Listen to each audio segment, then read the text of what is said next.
Thinking about giving CFA Level 1 and don't know where to start? Don't worry, you are not alone. In this video, I will walk you through everything you need to know, including what CFA is, what all subjects are covered, who should pursue it, how the exam works, and most importantly, what strategy to follow, either you are a working professional or a student. Hi, I am Dhaval Banushali, currently working as a financial analyst for a US-based private equity and a private credit firms. I have cleared all three levels of CFA with 90+ percentile in Level 1 and Level 2. I also hold an MBA from Nirma University. I know how overwhelming CFA Level 1 can be in the beginning, and that's why I'm here to simplify it for you. CFA, that is Chartered Financial Analyst, is a globally recognized credential in the field of finance offered by CFA Institute. It is considered as one of the top certifications for the careers in investment banking, equity research, portfolio management, and the corporate finance. Now, who is it for? If you are a finance student looking to boost your profile, or you are a working professional in the field of finance, or you are looking to switch your career in the core finance role, then CFA is the course that is definitely worth considering. These are the subjects with their respective weights, and you can see that FRA, equity, fixed income, and ethics carry the highest weightage. So make sure to give those subjects an extra attention. From 2024, CFA Institute has introduced a new component, that is the Practical Skills Module or PSM. It's a short online module that students must complete in addition to passing their exams. Subjects may include things like financial modeling in Excel, Python for investment analysis, or analyst case studies. You get to choose from few available options. The idea is to make the CFA curriculum more practical and aligned with real-world skills. You need to complete at least one practical skills module at each level. You can complete it even after your exams, but you need it to get your final results.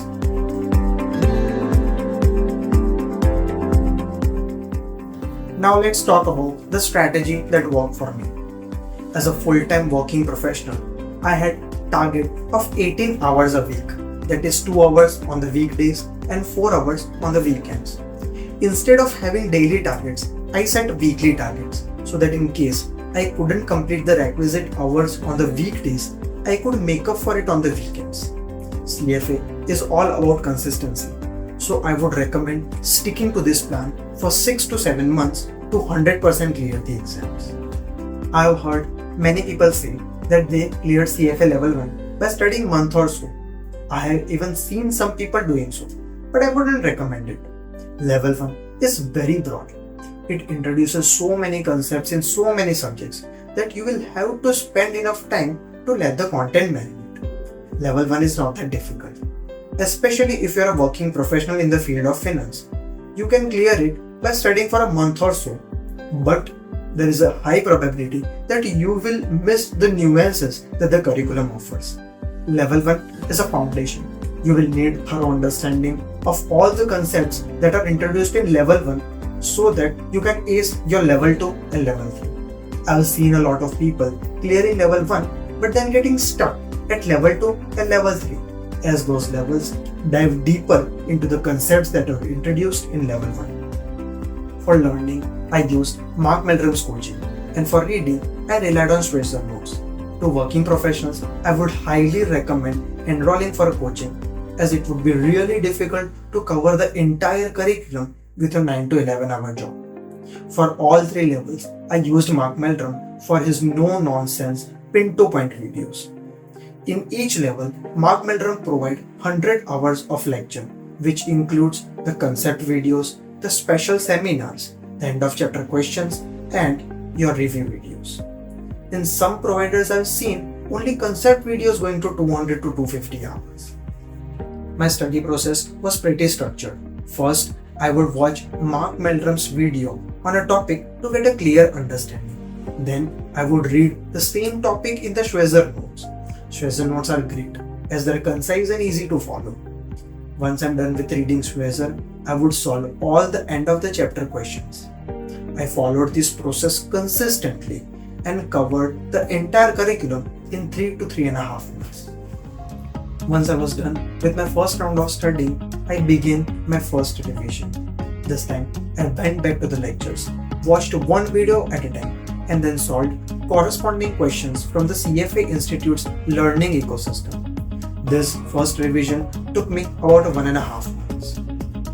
In the last 1.5 months before the exam, I started going through LOS questions once again, this time in a timed, exam-like manner. During this time, I prepared my revision notes as well. Now it may sound a bit late for preparing the revision notes, but this was the best strategy for me. At this time, I was aware what topics were important and were needed to be reviewed before the exam. This way, my notes were crisp, focused, and actually useful. Around this time, I also started working on a formula sheet that I would go through every day just to keep all the formulas fresh in my mind. For exam preparation, I appeared for 6 full-length mocks, 2 from Learning Ecosystem and 4 from the Schwezer. In the last 6 weeks before the exam, I appeared for 1 mock each week. These mocks helped me prepare for the exam format and helped me identify the areas where I needed to work upon. I believe if you can score 70 to 75% in these mocks, you can easily clear the exam. Honestly, I find learning ecosystem mocks to be a lot tougher than the actual exam. If you're a full-time student, the approach stays more or less the same. It is just that you have full day to yourself so that you can cut your exam preparation by half and still be well prepared for the day. Here are few tips that actually help me. Number 1. Don't leave ethics for the end. Just treat it like any other subject and revise it at a regular interval. Ethics has the highest weight across all 3 levels and it is going to be more or less the same. So better prepare it well in the level 1 so that you can save some time in level 2 and level 3. Number 2. Don't focus on just memorizing things, but focus on understanding. CFA is all focused on understanding the concept at its core. In the CFA exam, there will never be a question that will just check how good you are at memorizing things. Number 3. Analyze your mistakes while practicing and mocks. It is where the real learning happens. And number 4. Use the calculator from the beginning. I cannot emphasize it enough. Using the calculator efficiently will save you a lot of time during the exam. Even in my later videos, I will try to guide you how to use the CFA calculator. Passing CFA level 1 is totally doable. It is not just about talent. It is about consistency, discipline, and following the right approach. Whether you are working full-time or studying full-time, just remember this thing. Take one step at a time. Stay focused and be consistent.